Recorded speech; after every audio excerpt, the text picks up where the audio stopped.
Ako vas je inspirisalo moje putovanje kroz mršavljenje gde sam smršala 24 kila od sada, ja bih voljela da vam budem podrška ukoliko kažete ok, ja želim sada da počnem. Želim i ja da se pridružim, da probam pa da vidim kako će da mi ide.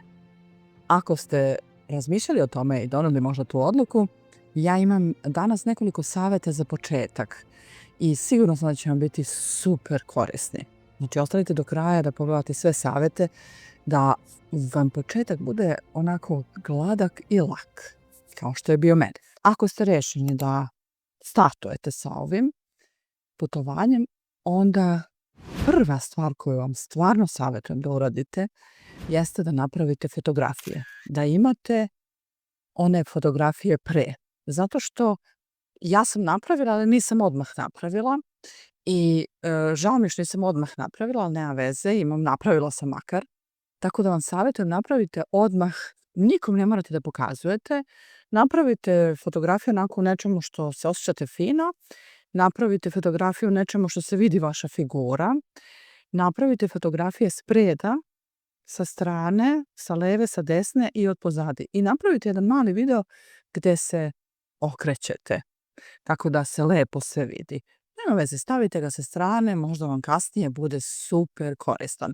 Meni je, na primjer, kada sam smršala nekih 15 kila, ja sam napravila nove slike i ja lično nisam uopšte mogla da primetim razliku. Sada sa 24 napravila sam ponovo i sada vidim razliku, ali ljudi su vidjeli razliku ranije, ja nisam, ali drugi su vidjeli, nema veze. O tome ću u nekom drugom videu, a sada da nastavimo dalje, znači slikajte se, to je jako važno. Druga stvar koju vam savjetujem jeste da izmerite sebe svako jutro i da to zapišete. Znači šta je važno? Zapišite svako jutro, nemojte se vezivati za brojke koje pišete, znači nemojte emocionalno da se vezujete da li je sad više, manje ili kako, nego samo zapisujte jer vam ti brojevi trebaju da biste izvukli nedeljni prosek. Nedeljni prosek je spas, verujte mi. Meni je to bio spas. Znači, zato uopšte se ne vezujete za brojeve koji su danas došli, nego prosto pišete ih da biste imali tačne brojeve za nedeljni prosek. I nedeljni prosek je ono čime se posle bavite. Druga stvar koju predlažem da merite, a to je obime da merite. To je meni isto bio spas, jer kada mi je stala kilaža, da nisam merila obime, ne bih znala da se u stvari ipak nešto menja na bolje. I to me onako spasilo da ostanem u dobrom stanju i da nastavim da radim. Jer ponekad će vam trebati podrška da ostanemo u dobrom stanju i da nastavimo sve kako smo započeli. Znači, na početku izmerite i kilažu i obime. Ok, i zapišite sve, naravno.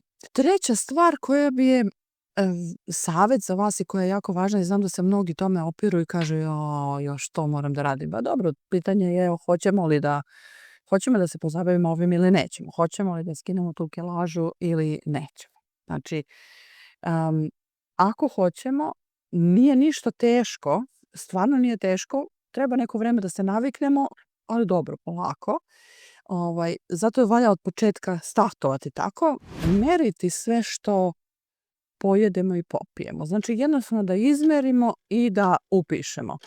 Ja imam, na primjer, aplikaciju Yazio koju vama preporučujem, znači YAZIO, ima da se skine sa Apple Store ili sa Google Store i može da se koristi besplatno. Ja je plaćam jer mislim da je nešto tipa 20 € za cijelu godinu, ali vi probajte prvo besplatno, pa onda ako vam to bude bez veze, možda nađete neku drugu koja će vama da odgovara, tako da, znači, ali važno je da sve beležite.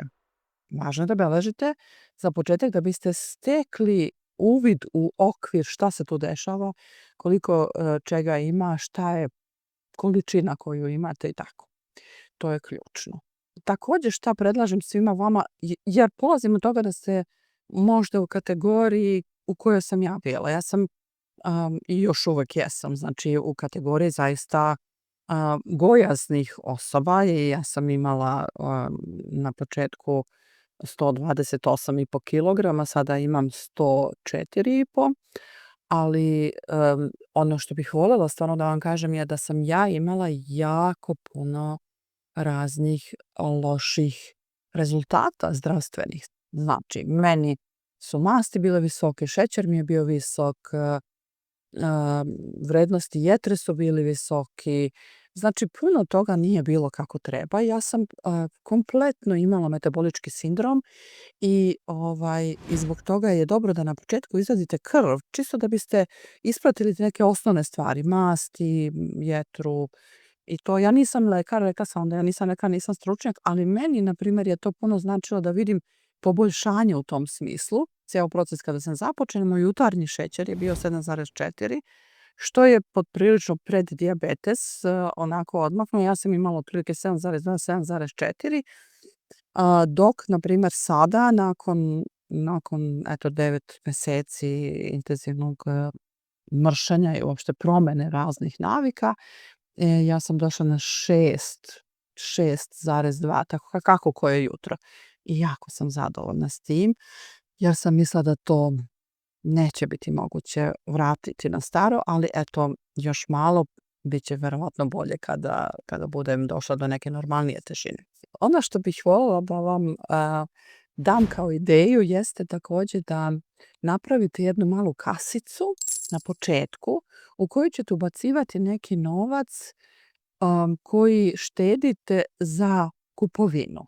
I ja sam htela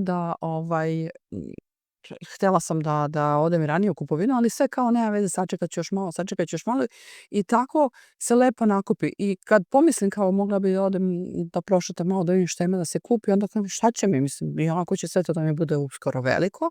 Vidite koliko mi je ova haljina velika. Lepa je boja pa sam je obukla, ali inače je velika, ona mora skoro da ide iz ormara. I imam puno takvih koje moraju da idu iz ormara, što je sasvim super, ali sada treba nešto da uđe u ormar. Ok, ja želim još ovoliko da smršam, ali pored toga sada su neke rasprodaje letnje, pa ću da odem malo do Trsta da vidim šta ima, pošto tamo ima za velike veličine mogućnosti se lepe stvari kupi, pa bi možda kupila nekih par novih stvari da sebe obradujem. Uradite i vi tako, znači štedite i gledajte kako se to prikuplja, jer to može da nam bude, na primjer, isto još jedan savjet koji imam, a to je da slavite sve one pobede koje ste postigli van same težine, znate, da kažem, ok, danas je spala težina, a danas možda uopšte nije spala težina, ali ja sam danas, na primjer, se kretala više nego inače, ili sam, na primjer, našla alternativu za nešto što mi se baš jelo, našla sam super alternativu koja mi odgovara i sve tako neke pobede male koje imate slavite i nagradite sebe sa nekom novčanicom u svojoj kasici koja će posle da bude za garderobu. Još jedan savjet za početak je da počnete od početka da naviknete da prioritet dajete proteinima. Ideja je da svaki obrok ima otprilike nekih 30 do 40 grama proteina, zavisi koliko ste vi teški, koliko hoćete da smršite i tako dalje, koliko kilograma želite da imate. To je individualno, hajde da kažemo otprilike od početka naviknite se na 30-40 grama proteina. I prvo razmislite šta biste rado pojeli od proteina. Znači neka to bude prva stvar koju planirate da li je to možda meso, da li je riba, da li je neki sir, da li je ne znam nija šta.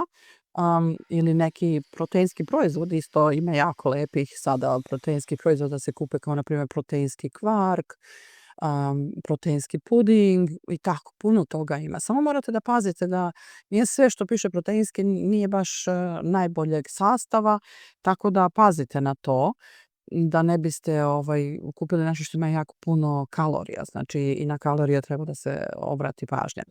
Tako da gledajte da prvo znači idu proteini, jaje na primjer, za doručak 2 jaja, super, sa par pelanaca još bolje, tako da možete da svoje grame tu obezbedite, onda posle toga šta ćete uz jaja, to možete još da vidite. Ali prioritet ide na proteine i kad vam se nešto jede, ako ste gladni, između obroka razmislite šta bi mogla od proteina da pojedem. A sada da dodam proteine kako bih sigurno u toku dana imala dovoljno proteina. Znači, prioritet proteinima od samog početka. Navikavajte se na to. I još jedna stvar koju treba davati prioritet, odnosno ja sam tako radila, ja samo vama dajem neke svoje ideje koje sam ja upotrebljavala i ne znači da će vama da pomogne, ali meni je puno pomoglo i ne moram da vam pričam o tome da sam bila očajna, ali ovo mi je super, super puno pomoglo. A to je da jedem puno povrća. Znači da nakon proteina odmah sljedeća stvar o kojoj razmišljam je koje ću povrće i koliko ću tog povrća i da tako spremam sebi obrok. Znači, da li će to da bude paradajz sa nekim sirom, pa onda još možda neki luk, krastavac, ne znam nije šta, ili će da bude, ne znam, brokoli, ili će da bude karfiol, ili će da bude, ne znam, nija brokelj, ili šta god ja volim da jedem i šparglu i svašta volim da jedem ove povrće i onda to spremim, obično spremam na pari, imam aparat na kome spremam na pari, ali možete spremiti kako god hoćete, nema veze. I meni je to najlakše, samo ubacim u taj aparat i onda imam na pari, posle samo začinim i jedem povrće. Znači, proteini pa povrće od početka se navikavajte da vam se obrok sastoji iz toga. Posljednja stvar koju bih vam rekla za početak, da počnete, kada počinjete ovo da se navikavate, jeste da uskladite se svojom svakodnevicom što više kretanja. Da vidite gde sve možete da odete, na primjer, peške. Evo, ja sam prije neki dan dobila neki paket i sad hajde pogledam gde je ta adresa gde treba da odem po paket. 10 minuta peške. Pa rekao, dobro, otići peške. Ja ne bih ni pomislila da idem peške. Pogledala bi adresu, bacila u navigaciju i otišla tamo kolima, uzela svoj paket i vratila se. Međutim, ja sam uživala u toj šetnji, toliko je bilo lepo. I vidjela sam neki kraj ovde rijeke koju uopšte nisam do sada ni vidjela. Tako da, oduševilo me to. Znači, i to je onako dio bilo moje svakodnevice. Znači, gledajte da ubacite u svoju svakodnevicu šta god možete od kretanja. Ne znam, parkirajte malo dalje, idite na posao peške ako možete, idite do pijace peške ako vam nije daleko. Znači, razmislite o tome šta sve može. Sedite, razmislite, pa polako. Znači, idite, ne znam, jedan sprat peške. Mislim, za mene je to sa 130 skoro kilograma bilo prestrašno da pomislim na tako nešto. Sada mi je naravno mnogo lakše, ali i tada sam počela da parkiram dalje, da radim neke stvari stojeći, na primjer. Idem peške negde gde mogu da dođem relativno lako, jer mi je bilo jako teško. Tako da probajte, meni je to puno pomoglo, možda pomogne i vama, ko zna. Ako vam ovo nešto znači i ako vam pomaže, ja sam srećna zbog toga. Ako je tako, pritisnite like da i ja znam da je vama pomoglo i da ćete probati nešto. Napišite mi u komentar šta ćete prvo probati, na primjer. I pogledajte ovaj video koji ću vam tu linkovati, imat ćete dole skroz ispod link, jer sigurno može i onda vam bude koristan zato što govori o tome kako sam u stvari započela celu ovu priču, šta su bile najvažnije stvari i tako. Znači će vam, ako vas ovo zanima, znači će vam i taj video. I naravno svi videi na ovom mom kanalu. Pritisnite subscribe, besplatno je, ovdje se ništa ne prodaje, tako da ako imate ovaj problem koji ja imam i želite da se pridružite našoj zajednici, vi ste nam od srca dobrodošli.